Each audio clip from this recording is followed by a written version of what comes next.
Welcome to the Daily Word, verse by verse. Grab your Bibles and follow along as we study the book of Galatians. Keep in mind, I am using the Holman Christian Standard Bible, so if you're using a different translation, the read is different, but the message is the same. Also keep in mind that these Daily Word, verse by verse studies are uploaded to my YouTube channel, BP The Bible Perspective, BP The Bible Perspective.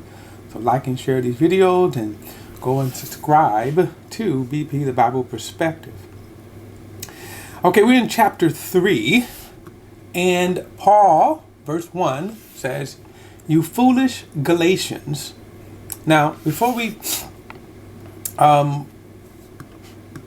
move on, keep in mind what has transpired. Paul had just talked about he had rebuked Peter.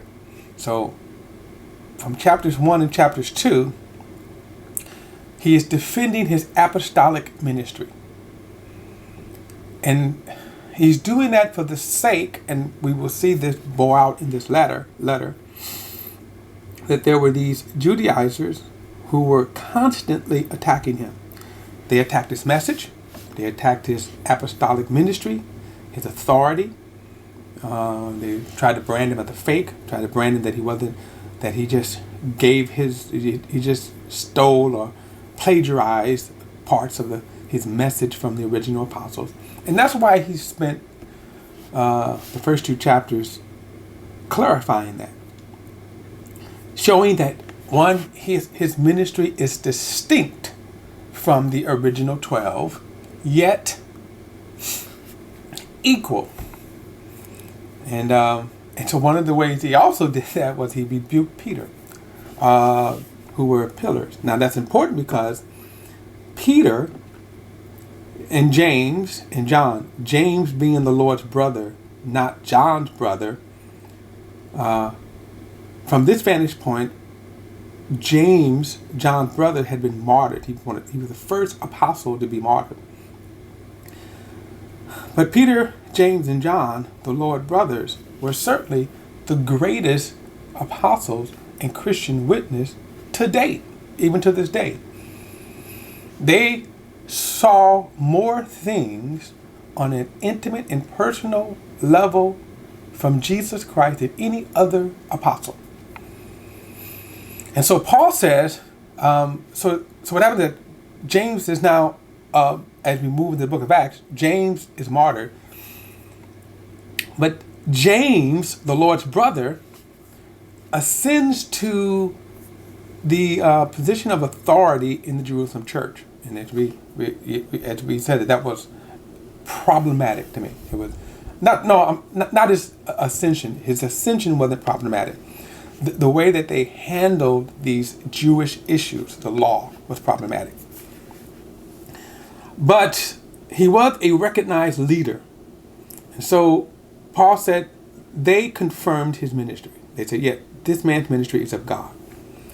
So having said that, now in verse 1, he says again, "You foolish Galatians, who has hypnotized you, before whose eyes Jesus Christ was vividly portrayed as crucified." Now the word foolish could cause some to wonder.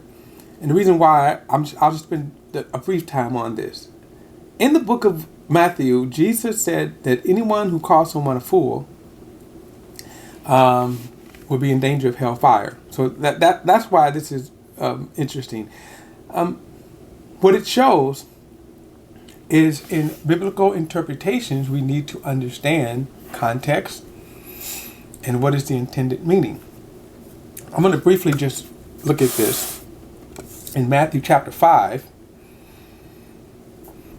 And in verse number 22, he says, he says, "But I tell you, everyone who is angry with his brother will be subject to judgment, and whoever says to his brother, 'fool,' will be subject to the Sanhedrin. But whoever says, 'you moron,' will be subject to hellfire." Now, in traditional translations, like the King James, he says, if you say fool, you'll be in danger of hellfire. Now, I'm not going to get into the difference in the translations and why these translators use this word.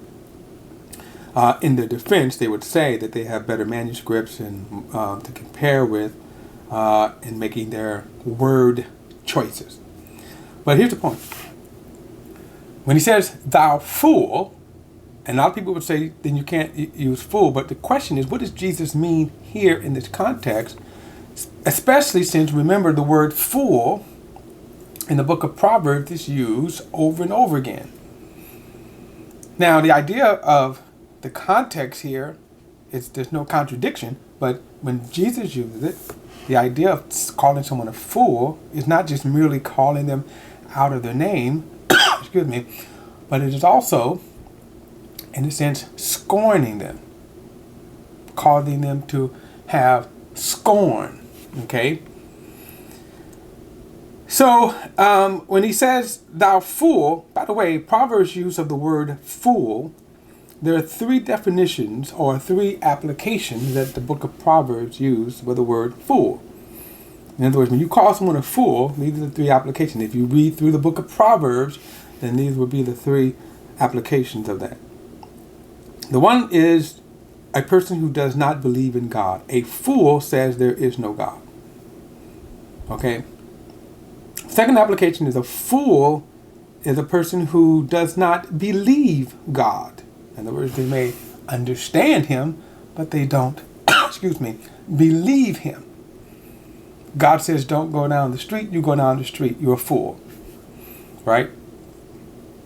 The third application is a fool is a person that doesn't obey God. Right? He doesn't obey him. You may believe God, but you shouldn't obey him, and you still go out and do something. Like if I go out and do something foolish, right? For example, texting and driving. You're a fool if you text and drive. Because everyone by now knows the dangers of texting and driving, but yet people still do it. The temptation to do it. That means you're a fool. And so when you read through the book of Proverbs, and you see how that word fool is used, then it's this person who kind of, they don't have, they don't believe God, they don't believe in God, they don't obey God, okay? Well, now he says, you foolish Galatians. So here, all three is going to apply, as you can see, that when Paul is calling them foolish. Now, the Matthew application is getting to more scorning, a judgmental scorning, and that's why Jesus is harsh in his condemnation of saying that. By the way, you also got to look in the case of Matthew, contrasting the righteousness established by the Pharisees versus the righteousness by God. Okay, so the general use of the word fool, of course, in and of itself is not what is condemning, and that's the bottom line there. Now, Paul says, you foolish Galatians. So he starts off by saying this, and the reason why, again, let me go back and read something, because I think it's important, as Paul makes his case to the Galatians. In chapter 2, and remember in the last verse, he says, verse 21, if I do not set aside the grace of God, for if righteousness comes through the law, then Christ died for nothing. And that is the whole conflict.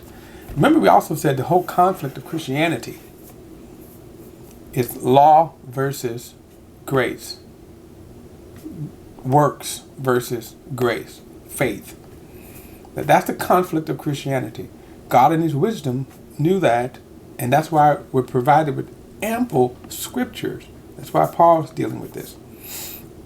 The notion that you have to earn your way of salvation.